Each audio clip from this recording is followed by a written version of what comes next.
guess what were some of your big takeaways from the Florida trip?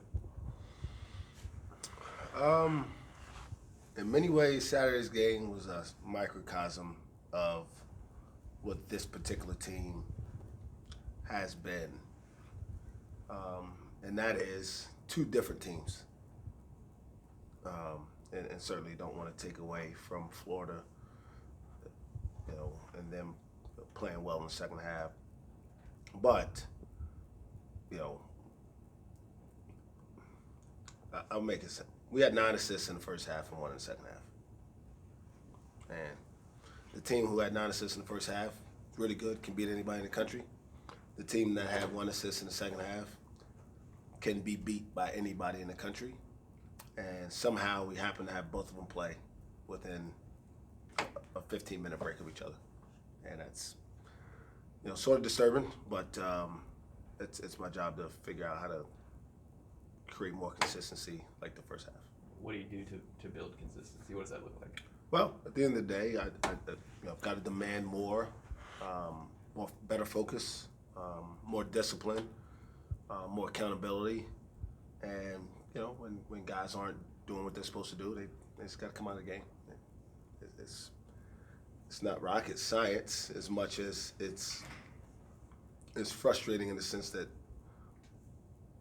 we have a lot of young guys, but we don't have guys who haven't been out there doing this. And so that's where it's frustrating is we've got guys who know better, that are doing things that we just shouldn't do. I mean, we don't have selfish people, but to go 20 minutes of basketball with 1 assist is indicative of selfish play. And we're not good enough to play selfish basketball. I think after the Tech game, you said that you guys let go of the rope in the second half. Did you feel like that happened in Florida? Were you okay with the effort? What was? Yeah, I don't think it was an effort deal. I think it was a focus deal. And so just to go back, the let go of the rope was more about the competitiveness. Thought we competed hard Saturday. I think we lacked discipline. And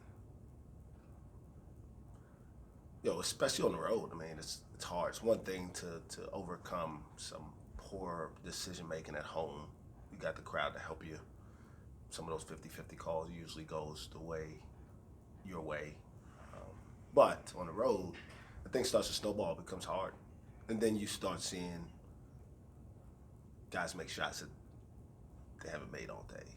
Appleby tried a couple of the same shots in the first half. The desperation, step away, deep threes. And then when you get some momentum, the crowd's into it, they feel a little bit more comfortable. So it was more that we just weren't mature enough to continue to do the things that got us a 16-point lead in the first half. And that was what was frustrating. Mike, you mentioned the selfishness, and Ice mentioned it on the radio too, being selfish basketball. With everything you've gone through this season, how do you kind of battle that, knowing that there is no postseason? Because it's easy for a player to say, "Screw it," and just go do what they want to do. How do you battle that? Yeah, that's been the battle. The story of this team, and we've got 10 games left, so I don't want to write the ending yet. I think we got a chance to finish this thing out the right way based off how we practiced this morning. But the story of this team has been their response to what happened to them. And I don't want to make it seem like they shouldn't have been affected. But this is life, and bad shit happens. And you don't get to pout about it forever and then turn what's supposed to be a team game into a game about me. And to make it worse, this team hasn't realized or accepted, they know it, they haven't accepted it, that they need each other. Like, we don't have a first round draft pick. We don't have one. But we have a lot of guys that could have a chance to become professional basketball players. If they keep fighting each other for the slice of pizza with the most pepperonis on it. Instead of just taking a piece of pepperoni pizza and being okay that yours may have 3, and they just cut it that way. I mean, they don't go and put the same number of pieces on every symmetrical part of the pizza. But we can't be mad that the other guy gets a couple more pepperonis on his slice. And we play like a team that's looking over and saying, damn, my slice only has 2 pepperonis and his has 6. And damn, that's kind of screwed up. So I say all that to say,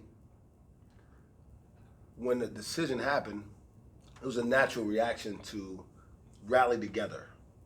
But they haven't been able to hold on to that because they've been distracted by, well, to your point, if we can't accomplish these things we talked about in June, July, August, September, then maybe I should focus my attention more on what do the NBA scouts think about my game. And when you're not that kind of player, you look bad trying to do it by yourself. And the numbers speak to guys who aren't playing team basketball consistently enough. We have every now and then, when we do, we beat the number 1 team in the country on the road. We beat a Texas team who's probably going to be a higher seeded team in the NCAA tournament, at home. But we've also had some head scratching losses because that selfishness continues to kind of rear its ugly head inside the locker room. I mean, how do you, is there a way to fix that? It's my job to fix it. Yeah.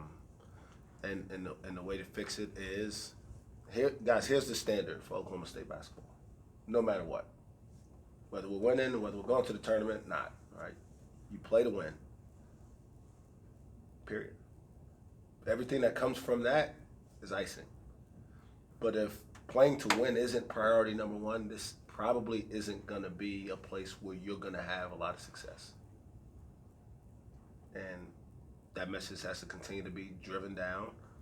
And whatever noise from the outside that they hear, if they start to buy into it, then at some point we'll have to have a discussion on whether this is the place.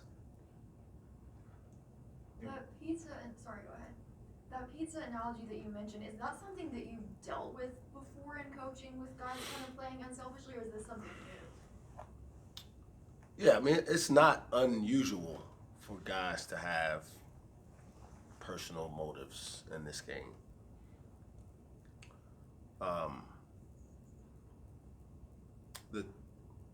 The problem with this group is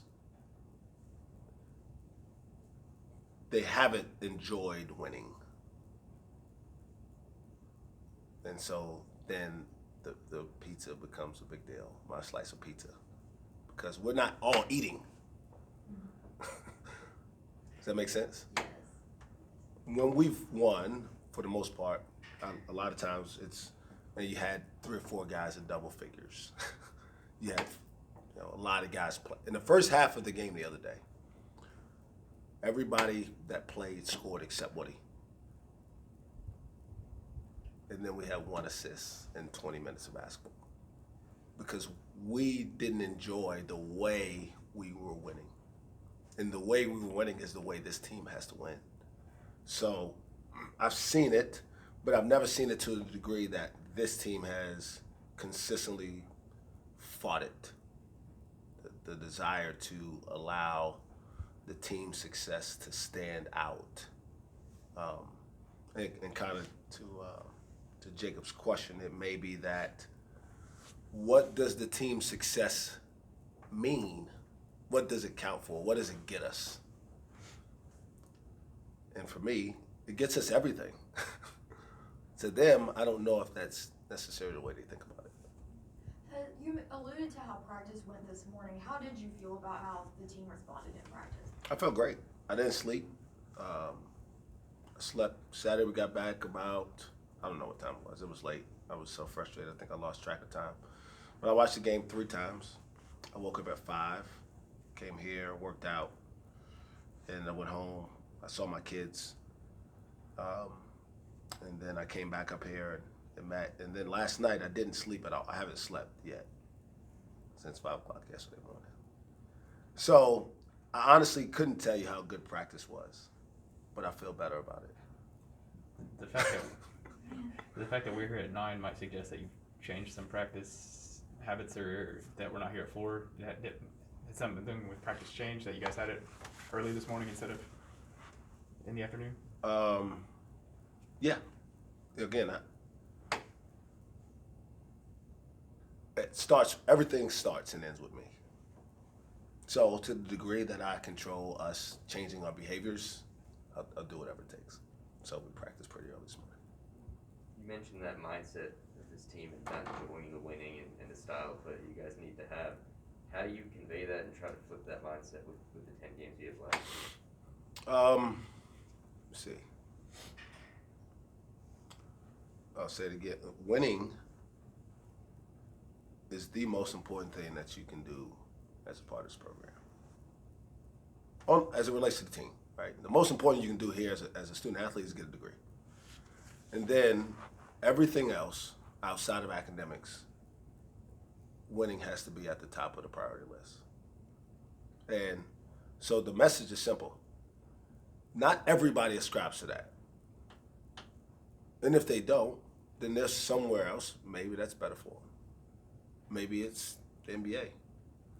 I don't think so. I think the coaches and the people in that league, I think they want to win too. Maybe it's another college. But I would imagine that the other coaches around the country want to win. I mean, so if you think that this isn't good because winning isn't important and you're going to go try it somewhere else differently, then by all means, go for it. But I would imagine you'll get there and find the same issues. And we don't ask these guys to do anything that they're not capable of. They just have to grow up and do the jobs that they know that they're supposed to do every day. And if at some point we get to a point where we feel like the two sides don't agree on how that's done, the unfortunate part for them is I'm the one who gets to decide ultimately how it gets done. And I, at the end of the day, while I'm sitting here, I have to answer to it too. And so you either buy in or you buy out. Those are the two options you get. That's how you convey that message. How has ICE's response been to this entire season, especially now with 10 games left in the season? It's been good. I don't know if it's been anything unusual. I mean, I think obviously, like all of us, he probably is frustrated that we haven't had the level of success as a team. But again, I've said this before, it's not like I've got to go find better players. It's not a talent problem. We have talent, but we lack a connectivity and a desire and will for winning to be the most important thing at all times. For us not to continue to have conversations about getting back together and finding that identity. Since he's the leader of the team, really, does he try to corral others to do the same thing you're trying to say? I don't know. I haven't asked. And if I were guessing, he may be trying, but at the end of the day, when ICE is gone in 10 games, I'm still responsible for the program. So I've got to ultimately, as much as internal leadership is important, where this program is going is my job. Do you anticipate maybe having a quote-unquote shorter leash with players now the rest of the stretch? Like you mentioned, if they're not going to buy in, they're just going to sit on the bench. You kind of anticipate that? They may not get to the bench. You get to go to K-State if you're going to help us win. Period. That doesn't mean you're going to play. But we'll have shoot around if you're going to be somebody that's there to help us win. But if getting your points, improving your stock is a part of your thought process, then you don't get to travel with us to K-State. Because K-State's going to try to beat us. And so I tell the guys all the time, the other team and the other coach is already playing against us. We can't play against ourselves.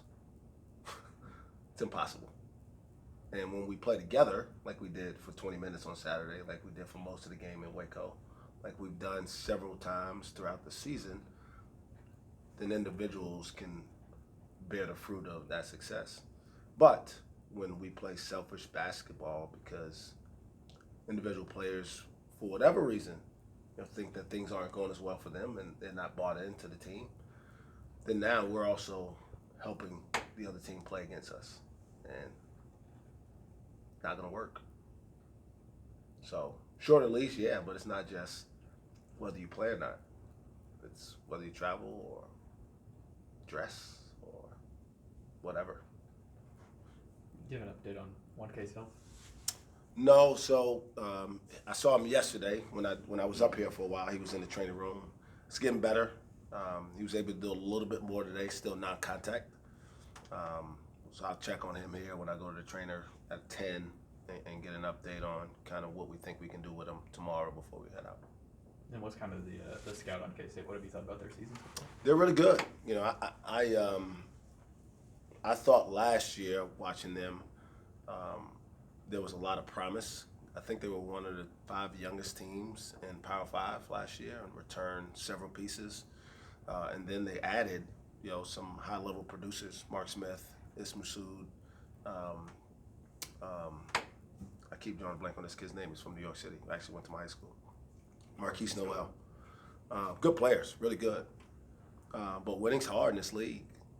And they played the first few games without a full roster, without coaches. I mean, it's crazy stuff. And they've stuck together and had confidence. And they're playing. I didn't see their game Saturday, but I've seen several of their games before that, and they're playing good basketball. And we'll have our hands full. If we don't play well, we're going to lose. It's as simple as that. They guard you. They have the league's leading rebounder, who's a 6'4" guard. I mean, you talk about toughness and will. I mean, sure, everybody's got issues, right? I don't know what theirs are, but you watch them on tape, and they got a pretty good roster. They got a go-to guy in Pack, who's capable of getting 30, can really, really shoot it. So if we don't go up there with a team mindset and play like a team for 40 minutes, then we'll lose another game. If we do, we'll be in great shape to win.